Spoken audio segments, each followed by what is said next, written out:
Hello everyone, welcome back. तो आज हम सॉल्व करने वाले हैं आपका practical question number 6 from your text book, right. तो क्या दिया उन्होंने, journalize the following transaction in the books of Neena general stores. तो हमें नीना जनरल स्टोर्स के लिए इन ट्रांजैक्शंस का जर्नल एंट्री देना है। तो सबसे पहले मैं फॉर्मेट रेडी कर रहा हूँ, राइट। तो ऊपर में लिख रहा हूँ in the books of Neena general stores, next line पर journal, right, and date column में 2018 सितंबर, राइट। तो ये फॉर्मेट रेडी है। अब एक एक करके ट्रांजैक्शन पढ़ते हैं, उनका डेबिट क्रेडिट एलिमेंट सेग्रीगेट करते हैं एंड जर्नल एंट्री देते हैं, राइट। सो ज्यादा टाइम नहीं लगना चाहिए। तो फर्स्ट ट्रांजैक्शन वो कह रहे हैं, sold goods of ₹50,000 at 10% trade discount and 10% cash discount to Raj and receive 50% by cheque and 50% by cash. तो वो कह रहे हैं आपने गुड्स बेचे, जब बेचे तो बेचते वक्त आपने ट्रेड डिस्काउंट भी ऑफर किया, कैश डिस्काउंट भी ऑफर किया। किसे बेचे? राज को बेचे, बट राज ने इमीडिएटली आपको पैसे दे दिए, लेकिन उसने देते वक्त 50% अमाउंट चेक से दी एंड 50% अमाउंट कैश से दी, राइट। तो अमाउंट कैलकुलेशन करने से पहले मैं एलिमेंट सेग्रीगेट करता हूं। तो यहां पर देखो क्या हो रहा है, हम गुड्स बेच रहे हैं, तो sales account is my first element, yes और नो। अब गुड्स बेच के मुझे पैसे मिले क्या? आंसर इज यस, मुझे पैसे मिले, लेकिन 50% चेक से मिले।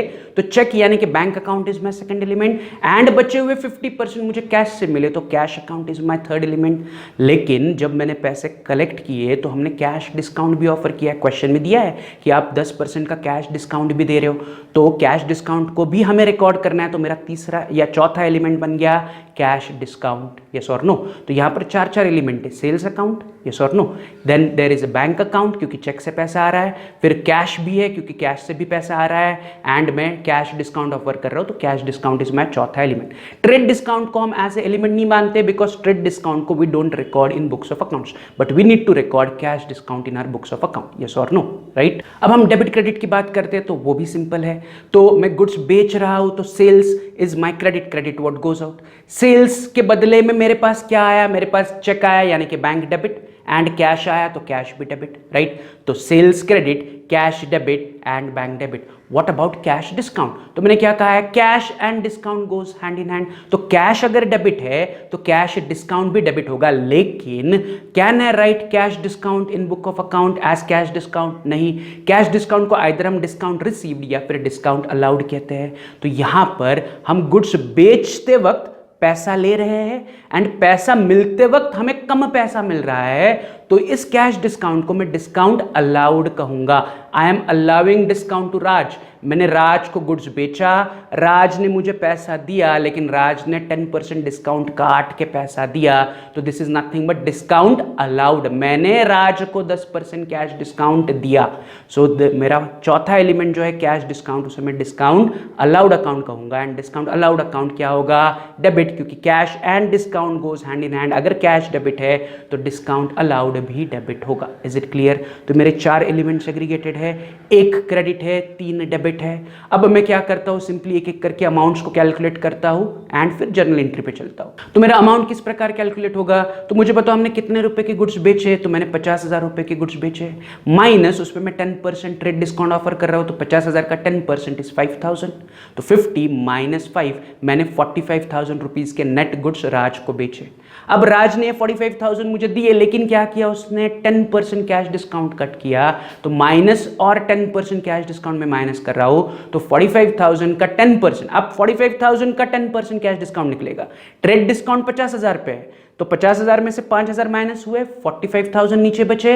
अब इस 45,000 पर I will get cash discount, तो माइनस 10% कैश डिस्काउंट, 45,000 का 10% इज 4,500। तो फाइनली मुझे 45,000 माइनस 4,500, 40,500 रुपए राज से मिलेगा। बट ये 40,500 राज ने मुझे कैसे दिया? तो आधी अमाउंट कैश में दी, आधी अमाउंट चेक से दी, राइट। तो आधी अमाउंट यानी कि 40,500 का आधा यानी कि 20,250 कैश से आया, एंड 20,250 मुझे चेक से यानी कि बैंक अकाउंट में आया, राइट। तो मेरे डेबिट क्रेडिट एलिमेंट सेग्रीगेटेड है, मेरी अमाउंट सेग्रीगेटेड है। तो अगर देखो सेल्स की अमाउंट यहां पर बनेगी 45,000, क्योंकि मैं 45,000 का माल बेच रहा हूं। कैश अकाउंट डेबिट की अमाउंट बनेगी 20,250, बैंक की अमाउंट बनेगी 20,250, एंड कैश डिस्काउंट की अमाउंट बनेगी 4,500, राइट। तो मेरी अमाउंट भी सेग्रीगेटेड है, डेबिट क्रेडिट भी एलिमेंट सेग्रीगेटेड है। तो मैं सिंपली 1 तारीख की जर्नल एंट्री इस प्रकार दूंगा, cash account debit 20,250, right. Bank account debit 20,250 जो मेरे दो डेबिट एलिमेंट थे, उसके साथ साथ discount allowed account debit 4,500 cash discount की अमाउंट, एंड 2 सेल्स अकाउंट। अगर आपको कंफ्यूजन है कि सेल्स की अमाउंट कितनी आएगी तो जो तीनों आइटम्स डेबिट में है उनकी टोटल करो, which is nothing but 45,000 to sales account 45,000 debit is equal to credit. तो तीनों डेबिट एलिमेंट मैंने ऐड किए तो मेरी सेल्स की अमाउंट बन गई 45,000, राइट। ट्रेड डिस्काउंट माइनस करने के बाद सेल्स कितने बनते हैं 45,000, तो ये एग्जैक्टली वही अमाउंट है। नीचे नरेशन में लिखूंगा Bing good sold at 10% TD and received cash after 10% CD, right. तो ये मेरा नरेशन हो गया। यहां पर हमारा 1 तारीख का जर्नल एंट्री हो गया। चलते हैं 3 तारीख की ट्रांजैक्शन। तो वो कह रहे हैं bought goods worth ₹60,000 from Prashant at 7.5% trade discount and half amount paid by cash. तो वो कह रहे आपने प्रशांत से गुड्स खरीदे, कितने रुपए के गुड्स खरीदे 60,000 रुपए के गुड्स खरीदे, एंड आपने क्या किया उसको आधा अमाउंट दिया, मतलब आधा अमाउंट नहीं दिया मतलब उधारी है, राइट। तो मैं पहले डेबिट क्रेडिट के एलिमेंट से रीड कर रहा हूं। बॉट गुड्स, तो बॉट गुड्स यानी कि purchases account is my first element. मैं गुड्स खरीद रहा हूं तो purchase account is my first element. अब मैंने गुड्स खरीद के पैसे दिए क्या, यस आधे दिए, तो cash account is my second element, and आधे पैसे नहीं दिए तो वो प्रशांत के नाम पे उधारी बचेगी, तो Prashant is my third element, right. अब अगर मैं डेबिट क्रेडिट की बात करूं तो यहां पर मैं गुड्स परचेस कर रहा हूं तो purchase is debit, debit what comes in, goods खरीद रहा हूं तो purchase account will be debit. अगर परचेस डेबिट है तो उसके बदले में मैं कैश दे रहा हूं तो क्रेडिट, एंड आधी अमाउंट उधार रह रहा है तो प्रशांत इज ऑल्सो क्रेडिट, तो परचेस डेबिट कैश क्रेडिट प्रशांत क्रेडिट, राइट। अब मैं अमाउंट्स कैलकुलेट करूंगा तो मैं कितने रुपए का गुड्स खरीद रहा हूं 60,000 रुपीज का गुड्स खरीद रहा हूं, माइनस मुझे उस पर 7.5% का ट्रेड डिस्काउंट मिल रहा है, तो 60,000 का 7.5% बिके 4,500, 60,000 का 7.5% इज 4,500, तो 60,000 माइनस 4,500 मेरे नेट गुड्स कितने के बचे 55,500, नथिंग बट मैंने 60,000 रुपए के गुड्स 55,500 रुपए में खरीदे। अब मैंने इसके बदले में पैसे दिए क्या, आंसर इज यस, मैंने आधे दिए, तो 55,500 का हाफ अगर मैं कैलकुलेट करूंगा तो वो आ रहा है 27,750। कितना आ रहा है 27,750, राइट। मतलब मुझे 27,750 कैश मिली एंड आधा उधार बचा किसके नाम पर, प्रशांत के नाम पर, तो वो कितना बचा 27,750, राइट। तो मैंने 55,500 में गुड्स खरीदे आफ्टर ट्रेड डिस्काउंट, उसमें से आधा कैश यानी कि 27,750 दे दिया एंड आधा कैश मैंने प्रशांत के नाम पर उधार रखा 27,750। तो मेरे डेबिट क्रेडिट एलिमेंट सेग्रीगेटेड है, मेरी अमाउंट सेग्रीगेटेड है, तो मैं सिंपली क्या करूंगा 3 तारीख के जर्नल एंट्री इस प्रकार दूंगा, purchases account debit, don't write the amount क्योंकि मल्टीपल क्रेडिट्स है।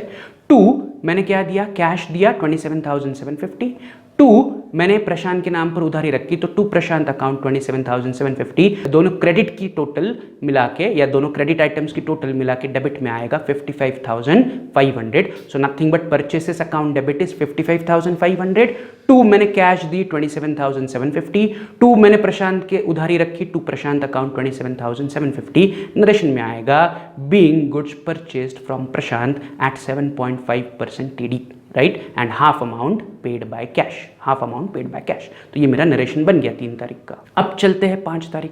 रिटर्न गुड्स वर्थ ₹550 टू प्रशांत। 5 तारीख को मैंने प्रशांत को गुड्स रिटर्न किए, तो कौन से गुड्स रिटर्न किए, जो मैंने उससे परचेस किए थे वो मैं रिटर्न कर रहा हूं, तो my first element is purchase return account. मैंने अभी 3 तारीख से प्रशांत से गुड्स खरीदा था एंड आज 5 तारीख को मैं उसे गुड्स रिटर्न कर रहा हूं, तो my first element is purchase return account, and किसे रिटर्न कर रहा हूं, प्रशांत को, तो second element is Prashant account, या सिंपल एज दैट। अब अगर मैं डेबिट क्रेडिट की बात करूं तो परचेस रिटर्न यानी कि गुड्स बाहर जा रहे हैं, मैंने परचेस किया हुआ रिटर्न कर रहा हूं, यानी कि गुड्स आर गोइंग आउट, तो परचेस रिटर्न इज क्रेडिट। अगर परचेस रिटर्न क्रेडिट है तो automatically Prashant will be debit and मेरी 5 तारीख की journal entry will be Prashant account debit to purchase return 550 550, narration में मैं लिखूंगा being goods return to Prashant. Very simple, yes और नो। आगे बढ़े, चलते हैं 7 तारीख की ट्रांजैक्शन। तो वो कह रहे sold goods worth ₹90,000 to Ranveer on credit at 10% trade discount. मैंने रणवीर को गुड्स बेचे, बट बेचते वक्त मैंने क्रेडिट पे बेचे, उधार बेचे, एंड 10% ट्रेड डिस्काउंट मैंने उस पर काटा। तो डिस्काउंट बाद में कैलकुलेट करते हैं, पहले एलिमेंट सेग्रीगेट करते हैं। सोल्ड गुड्स, तो sales account is my first element, right, and मैंने उधार बेचे, किसे उधार बेचे, रणवीर को, तो Ranveer account is my second element. Debit credit की बात करें तो मैं गुड्स बेच रहा हूं तो सेल्स इज क्रेडिट, यस और नो? अगर सेल्स क्रेडिट है तो रणवीर ऑटोमेटिकली क्या बनेगा? डेबिट बनेगा, राइट? अमाउंट कैलकुलेट करते हैं, मैंने 90,000 के गुड्स बेचे माइनस 10% ट्रेड डिस्काउंट, तो 90,000 का 10% बना 9,000, सो 90 माइनस 9, मैंने नेट कितने के गुड्स खरीदे? 81,000 रुपीज के, राइट? जब मैं जर्नल एंट्री दूंगा तो मैं डायरेक्टली 81,000 लिखूंगा after trade discount. Trade discount को हम रिकॉर्ड नहीं करते, ट्रेड डिस्काउंट काट के जो अमाउंट बचेगी that we have to record. Is it clear? तो मेरा डेबिट क्रेडिट सेग्रीगेटेड है, अमाउंट सेग्रीगेटेड है, तो हम चलते हैं 15 तारीख की जर्नल एंट्री पर। सॉरी, हमने 12 तारीख की मिस की, मैं उस पर फिर से आता हूं, राइट? तो अभी हम 15 तारीख की करते हैं, फिर हम आके 12 तारीख की जर्नल एंट्री देते हैं। तो मैं पहले 15 तारीख की जर्नल एंट्री दे रहा हूं, 12 तारीख की जर्नल एंट्री के लिए मैं जगह छोड़ के फिर मैं 15 तारीख की जर्नल एंट्री दे रहा हूं। तो मेरी 7 तारीख की जर्नल एंट्री बनेगी इस तरह। मैंने क्या किया? रणवीर को गुड सेल किया, तो सेल एक एलिमेंट है, रणवीर दूसरा एलिमेंट है, एंड 81,000 इज द अमाउंट। तो 7 तारीख की जर्नल एंट्री बनेगी Ranveer account debit to sales 81,000। Narration में मैं लिखूंगा being goods sold at 10% TD. क्या लिखूंगा मैं? Being goods sold at 10% TD, right? तो ये मेरा 7 तारीख का जर्नल एंट्री हो गया। अब हम चलते हैं 12 तारीख की जर्नल एंट्री पर। 12 तारीख को वो कह रहे हैं रिसीव्ड कमीशन ₹4,500। आपको 4,500 रुपया कमीशन मिला। कमीशन मिला मतलब क्या मिला? पैसा मिला। तो मेरा पहला element became cash account. Cash account is my first element. Commission मिल रहा है मतलब आपको क्या मिल रहा है? कोई आपको कागज पे कमीशन ऐसा लिख के आपके हाथ में कागज नहीं रख रहा है। कोई आया आपको बोला ये आपका 4,500 रुपये, आपने बोला किस चीज़ का? वो बोला आपका लास्ट मंथ का कमीशन। तो I am receiving 4,500 as commission. So 4,500 रुपये मेरे पास कैश आ रहा है एज कमीशन। तो cash is my first element, commission account is my second element. अब कैश मुझे मिल रही है तो कैश इज डेबिट। अगर कैश डेबिट है तो कमीशन इज क्रेडिट। तो मेरी 12 तारीख की जर्नल एंट्री बनेगी cash account debit 4,500 to commission account 4,500। Narration में मैं लिखूंगा बीइंग कमीशन रिसीव्ड या being received commission. Is it clear? तो ये भी सिंपल था, ये हमने बहुत बार किया हुआ ट्रांजैक्शन है, अभी हम फिर से उसे रिपीट कर रहे हैं, राइट? यहां तक क्लियर है सबको? आगे बढ़े 12 तारीख के बाद 15 तारीख के ट्रांजैक्शन। तो 15 तारीख को वो कह रहे हैं received cheque of ₹80,000 from Ranveer in full settlement of his account, right? तो वो कह रहे हैं रणवीर से 80,000 रुपीज का चेक आया इन फुल सेटलमेंट। इन फुल सेटलमेंट का मतलब है कि रणवीर के साथ जो हमारा हिसाब है इससे पहले, उसमें से 80,000 उसने दे दिया और बोला कि बाकी का मैं पैसा नहीं दूंगा, वो डिस्काउंट है। तो मुझे देखना पड़ेगा कि हमें रणवीर से टोटल कितने पैसे आने हैं। तो मैं थोड़ा रिवर्स में जाता हूँ, 7 तारीख की जर्नल एंट्री में देख रहा हूँ, तो मुझे दिख रहा है रणवीर अकाउंट डेबिट 81,000। रणवीर से मुझे 81,000 रुपीज लेने हैं। एंड आज 15 तारीख को वो कह रहे हैं कि रणवीर ने आपको 80,000 रुपीज दे दिए। Is it clear? So Ranveer ने 1,000 रुपये आपको कम पैसा दिया। रणवीर से आने हैं 81,000 एंड आपको अभी एडजस्टमेंट में या क्वेश्चन में बताया कि रणवीर ने 80,000 का चेक आपको दिया इन फुल सेटलमेंट। मतलब रणवीर बोल रहा है मुझे देने हैं 81,000, 80,000 लो, तुम्हारा और मेरा हिसाब क्लियर, राइट? तो 1,000 रुपया यहां पर क्या बन गया? डिस्काउंट बन गया। कौन सा डिस्काउंट बन गया? Cash discount. कैसे? तो amount due from Ranveer is 81,000 minus Ranveer ने मुझे चेक दिया 80,000 का, तो कैश डिस्काउंट इज 1,000, राइट? तो यहां पर कैश डिस्काउंट हमें अकाउंटिंग में लिखना है, तो मुझे उसे एज एक एलिमेंट पकड़ना पड़ेगा, राइट? तो उससे पहले हम बाकी के एलिमेंट्स देखते हैं क्या क्या होगा। रणवीर से क्या मिल रहा है? मुझे चेक मिल रहा है, तो मेरा bank account is first element, cheque यानी कि bank account is my first element. कौन दे रहा है? रणवीर दे रहा है, तो Ranveer account is my second element. Yes और नो? एंड मैं इसके साथ साथ कैश डिस्काउंट भी दे रहा हूं, तो cash discount is my third element. Yes और नो? यहां पर 3 एलिमेंट है। मुझे चेक मिल रहा है तो bank account is first element. कौन दे रहा है? रणवीर दे रहा है, तो Ranveer is second element. And Ranveer मुझे फुल सेटलमेंट में दे रहा है, डिस्काउंट काट के दे रहा है, तो cash discount is my third element, right? आगे बढ़े, अब डेबिट क्रेडिट की बात करते हैं। तो चेक आ रहा है तो bank will be debited. Yes और नो? चेक मिल रहा है तो bank will be debited. Cheque आ रहा है तो डेबिट व्हाट कम्स इन, तो बैंक विल बी डेबिटेड। कौन दे रहा है? रणवीर दे रहा है, तो चेक डेबिट है, बैंक डेबिट है, तो Ranveer is automatically credit, right? Again यहां पर तीसरा एलिमेंट कैश डिस्काउंट है, तो मुझे कैश डिस्काउंट को डेबिट करना है या क्रेडिट करना है, उससे पहले मुझे कैश डिस्काउंट को क्या लिखना पड़ेगा? कैश डिस्काउंट को मैं जर्नल एंट्री में कैश डिस्काउंट नहीं कहता हूं, मैं उसे डिस्काउंट रिसीव्ड या डिस्काउंट अलाउड कहता हूं। तो यहां पर ये जो डिस्काउंट है दिस इज डिस्काउंट अलाउड। हम रणवीर को डिस्काउंट दे रहे हैं, रणवीर हमें पैसा दे रहा है और डिस्काउंट काट के पैसा दे रहा है, तो nothing but we are allowing discount to Ranveer. तो मेरा जो तीसरा कैश डिस्काउंट है उसे मैं कहूंगा discount allowed account.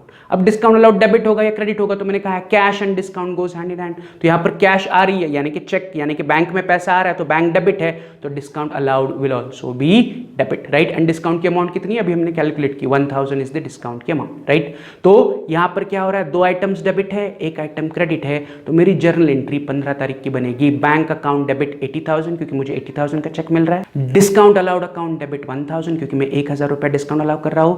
To Ranveer account 81,000 क्योंकि रणवीर को मुझे 81,000 रुपीज या रणवीर से मुझे 81,000 आने थे, वो एग्जैक्टली 81,000 रणवीर का अकाउंट सेटल हो गया, राइट। तो 7 तारीख के जर्नल एंट्री में रणवीर अकाउंट को डेबिट था 81,000 एंड आज 15 तारीख के एंट्री में रणवीर को क्रेडिट है 81,000। तो रणवीर का और मेरा हिसाब 81,000 डेबिट क्रेडिट इक्वल हो गया यानी कि मैच हो गया। मतलब रणवीर से अब मुझे पैसे आने बाकी नहीं है क्योंकि 1000 जो डिफरेंस था वो मैंने एडजस्ट कर लिया as discount allowed. Is it clear?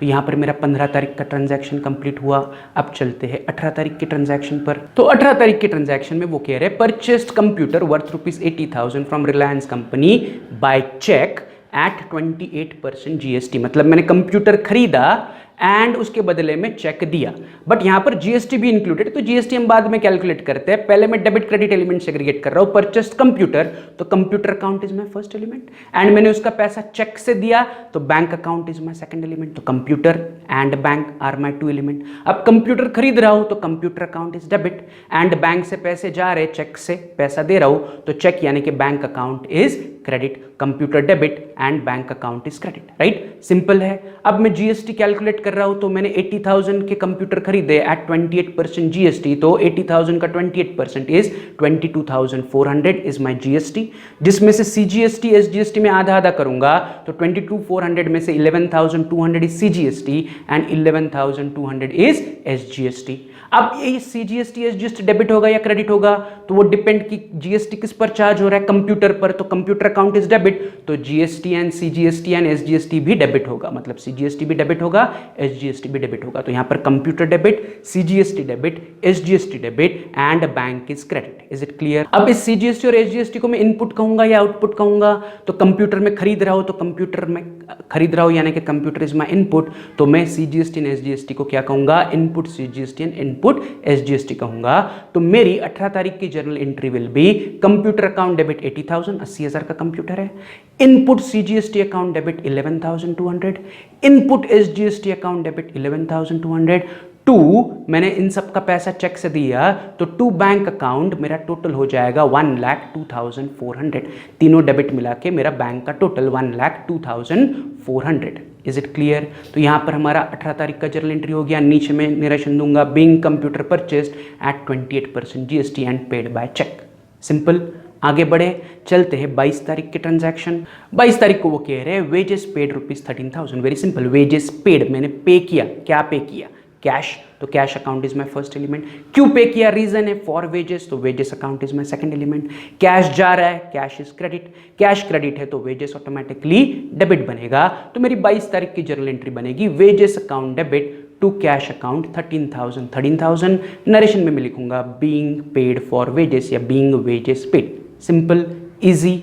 22 तारीख के बाद 23 तारीख, paid for life insurance premium 17,000। क्या पे किया मैंने, लाइफ इंश्योरेंस प्रीमियम पे किया। पे किया मतलब क्या पे किया, फिर से जेब से कैश निकाले एंड लाइफ इंश्योरेंस के लिए पे किया, तो cash account is my first element. क्यों पे किया, लाइफ इंश्योरेंस के लिए पे किया, तो life insurance is my second element. लेकिन यहां पर एक इशू है, प्रॉब्लम है, ये वो है कि life insurance is not a business का खर्चा। बिजनेस की कोई लाइफ नहीं होती, बिजनेस मन की लाइफ होती है। If you are paying for life insurance premium, इसका मतलब आप बिजनेस मन का लाइफ इंश्योरेंस पे कर रहे हो।